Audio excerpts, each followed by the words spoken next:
Passion of our Lord Jesus Christ, according to St. Matthew. One of the 12, who was called Judas Iscariot, went to the chief priests and said, "What will you give me if I betray Jesus to you?" They paid him 30 pieces of silver, and from that moment he began to look for an opportunity to betray him. On the first day of unleavened bread, the disciples came to Jesus, saying, "Where do you want me to make the preparations for you to eat the Passover?" He said, "Go into the city to a certain man and say to him, 'The teacher says, my time is near. I will keep the Passover at your house with my disciples.'" So the disciples did as Jesus had directed them, and they prepared the Passover meal. When it was evening, he took his place with the 12, and while they were eating, he said, "Truly I tell you, one of you will betray me." And they became greatly distressed, and began to say to him one after another. "Surely not I, Lord." He answered, "The one who has dipped his hand into the bowl with me will betray me. The Son of Man goes as it is written of him, but woe to that one by whom the Son of Man is betrayed. It would have been better for that one not to have been born." Judas, who betrayed him, said, "Certainly not I, Rabbi." He replied, "You have said so." While they were eating, Jesus took a loaf of bread, and after blessing it, he broke it, gave it to his disciples, and said, "Take, eat. This is my body." Then he took a cup, and after giving thanks, he gave it to them, saying, "Drink from it, all of you. For this is my blood of the covenant, which is poured out for many for the forgiveness of sins. I tell you, I will never again drink of this fruit of the vine until that day when I drink it new with you in my Father's kingdom." When they had sung the hymn, they went out to the Mount of Olives. Then Jesus said to them, "You will all become deserters because of me this night. For it is written, I will strike the shepherd, and the sheep of the flock will be scattered. But after I am raised up, I will go ahead of you to Galilee." Peter said to him, "Though not all become deserters because of you, I will never desert you." and Jesus said to him, "Truly I tell you, this very night, before the cock crows, you will deny me 3 times. Peter said to him, "Even though I must die with you, I will not deny you." and so said all the disciples. Then Jesus went with them to a place called Gethsemane, and he said to his disciples, Sit here while I go over there and pray." He took with him Peter and the 2 sons of Zebedee, and began to be grieved and agitated. And then he said to them, "I am deeply grieved, even to death. Remain here and stay awake with me." And going a little farther, he threw himself on the ground and prayed, "My Father, if it is possible, let this cup pass from me. Yet not what I want, but what you want." Then he came to the disciples, and he found them sleeping. And he said to Peter, "So, could you not stay awake with me 1 hour? Stay awake and pray that you may not come into the time of trial. The spirit indeed is willing, but the flesh is weak." Again, he went away for the 2nd time and prayed, "My Father, if this cannot pass unless I drink it, your will be done." Again, he came and found them sleeping, for their eyes were heavy. So leaving them again, he went away and prayed for the third time, saying the same words. Then he came to the disciples and said to them, "Are you still sleeping and taking your rest? See, the hour is at hand, and the Son of Man is betrayed into the hands of sinners. Get up, let us be going. See, my betrayer is at hand." And while he was still speaking, Judas, one of the 12, arrived. With him was a large crowd with swords and clubs, from the chief priests and the elders of the people. Now the betrayer had given them a sign, saying, The one I will kiss is the man arrested. At once he came up to Jesus and said, Greetings, Rabbi. and kissed him. Jesus said to him, "Friend, do what you are here to do." Then they came, and they laid hands on Jesus and arrested him. Suddenly, one of those with Jesus put his hand on his sword, drew it, and struck the slave of the high priest, cutting off his ear. And Jesus said to him, "Put your sword back into its place, for all who take the sword will perish by the sword. Do you think that I cannot appeal to my Father, and he will at once send me more than 12 legions of angels? But how then would the scriptures be fulfilled, which say it must happen in this way?" At that hour, Jesus said to the crowds, "Have you come out with swords and clubs to arrest me as though I were a bandit? Day after day I sat in the temple teaching, and you did not arrest me. But all this has taken place so that the scriptures of the prophets may be fulfilled." Then all the disciples deserted him and fled. Those who had arrested Jesus took him to Caiaphas, the high priest, in whose house the scribes and the elders had gathered. But Peter was following him at a distance, as far as the courtyard of the high priest, and going inside, he sat with the guards in order to see how this would end. Now the chief priests and the whole council were looking for false testimony against Jesus, so that they might put him to death. But they found none, though many false witnesses came forward. At last, 2 came forward and said, "I am able to destroy the temple of God and to build it in 3 days." The high priest stood up and said, Have you no answer? What is it that they testify against you? But Jesus was silent. Then the high priest said to him, I put you under the oath before the living God. Tell us if you are the Messiah, the Son of God. Jesus said to him, "You have said so. But I tell you, from now on, you will see the Son of Man seated at the right hand of power and coming on the clouds of heaven." Then the high priest tore his clothes and said, He has blasphemed. Why do we still need witnesses? You now have heard his blasphemy. What is your verdict? They answered. He deserves death. Then they spat in his face and struck him, and some slapped him. "Prophesy to us, you Messiah. Who is it that struck you?"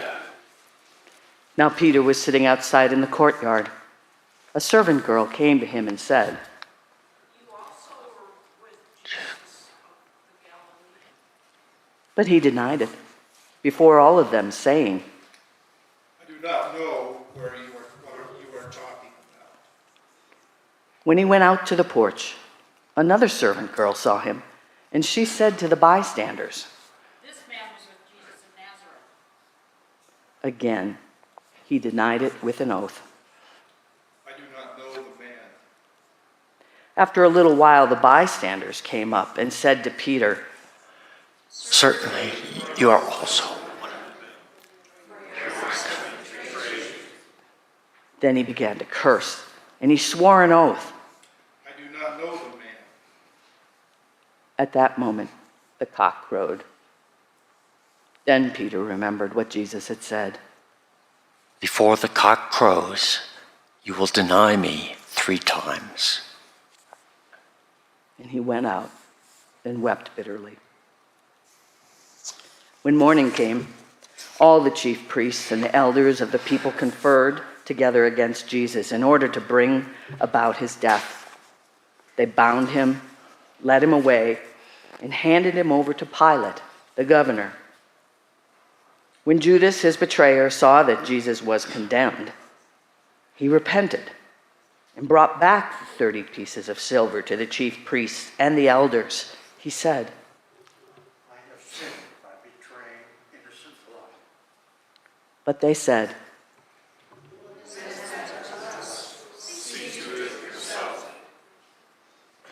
throwing down the pieces of silver in the temple, he departed, and he went and hanged himself. But the chief priests, taking the pieces of silver, said, It is not lawful to put them into the treasury, since they are blood. after conferring together, they used them to buy the potter's field as a place to bury foreigners. For this reason, that field has been called the field of blood to this day. Then was fulfilled what had been spoken through the prophet Jeremiah. And they took the 30 pieces of silver, the price of the one on whom a price had been set, on whom some of the people of Israel had set a price, and they gave them for the potter's field, as the Lord commanded me. Now Jesus stood before the governor, and the governor asked him, Are you the king of the Jews? Jesus said, You say so. but when he was accused by the chief priests and the elders, he did not answer. Then Pilate said to him, Do you not hear how many accusations they have made against you? but he gave him no answer, not even a single charge, so that the governor was greatly amazed. Now at the festival, the governor was accustomed to release a prisoner for the crowd, anyone whom they wanted. At that time, they had a notorious prisoner called Jesus Barabbas. So after they had gathered, Pilate said to them, Whom do you want me to release to you? Jesus of Nazareth or Jesus who is called the Messiah? for he realized that was out of jealousy that they had handed him over. While he was sitting on the judgment seat, his wife sent word to him, saying, Have nothing to do with that innocent man, for today I have suffered a great deal because of a dream about him. Now the chief priests and the elders persuaded the crowds to ask for Barabbas and to have Jesus killed. The governor again said to them, Which one of the two do you want me to release to you? and they said, Barabbas. Pilate said to them, Take what should I do? Then what should I do with Jesus who is called the Messiah? all of them said. Crucify him. Then he asked, Why? What evil has he done? but they shouted all the more. Crucify him. So when Pilate saw that he could do nothing, but rather that a riot was beginning, he took some water and washed his hands before the crowd, saying, I am innocent of this man's blood. See to it yourself. Then the people as a whole answered,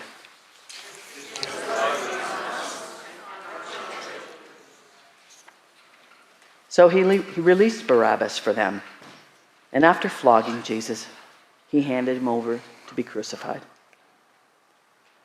Then the soldiers of the governor took Jesus into the governor's headquarters, and they gathered the whole cohort around him.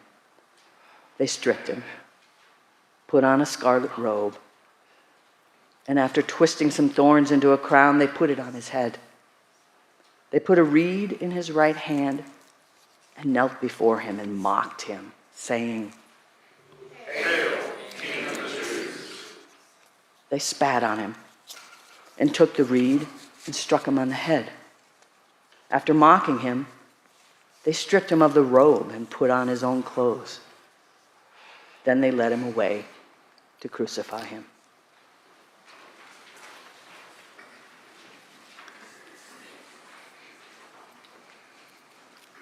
As they went out, they came upon a man named Cyrene, from Cyrene, named Simon. They compelled this man to carry his cross. And when they came to a place called Golgotha, which means place of a skull, they offered him wine to drink, mixed it with gall. But when he tasted it, he could not drink it. And when they had crucified him, they divided his clothes among themselves by casting lots. And then they sat down there and kept watch over him. Over his head, they put the charge against him, which read, "This is Jesus, the King of the Jews." Then 2 bandits were crucified with him, one on his right and one on his left. Those who passed by derided him, shaking their heads and saying,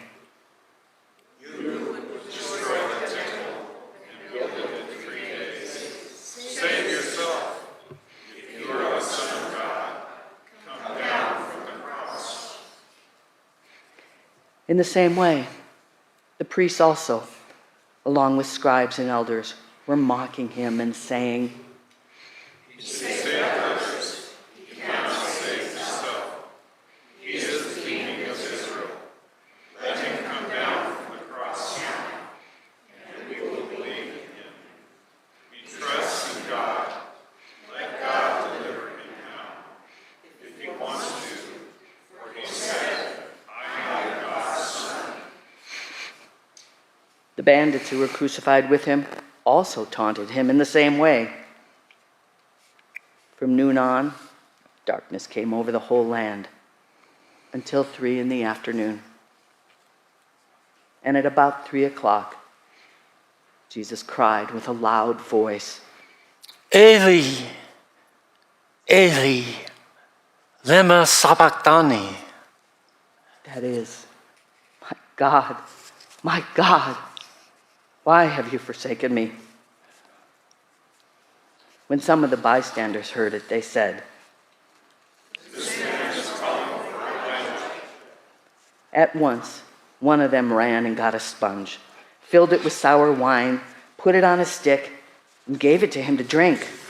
But the others said,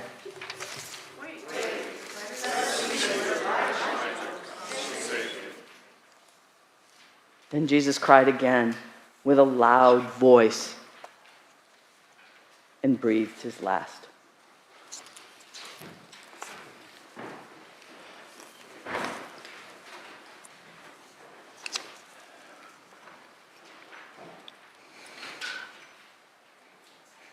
At that moment, the curtain of the temple was torn in two, from top to bottom. The earth shook and the rocks were split. The tombs were also opened, and many bodies of the saints who had fallen asleep were raised. After his resurrection, they came out of the tombs and entered the holy city and appeared to many. Now when the centurion and those with him, who were keeping watch over Jesus, saw the earthquake and what took place, they were terrified and said, Truly, this man was God's son. Many women were also there, looking on from a distance. They had followed Jesus from Galilee and had provided for him. Among them were Mary Magdalene and Mary, the mother of James and Joseph, and the mother of the sons of Zebedee. When it was evening, there came a rich man from Arimathea named Joseph, who was also a disciple of Jesus. He went to Pilate and asked for the body of Jesus. Then Pilate ordered it to be given to him. So Joseph took the body wrapped it in a clean linen cloth, and laid it in his own new tomb, which he had hewn in the rock. He then rolled a great stone to the door of the tomb and went away. Mary Magdalene and the other Mary were sitting there, sitting opposite the tomb. The next day, that is, after the day of preparation, the chief priests and the Pharisees gathered before Pilate and said,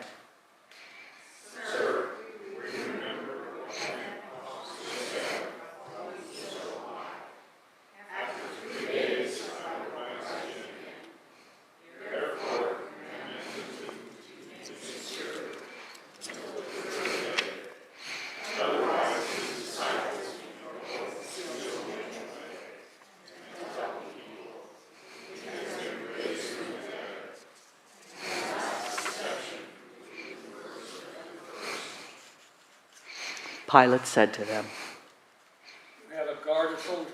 Go, make it as secure as you can. So they went with the guard and made the tomb secure by sealing the stone.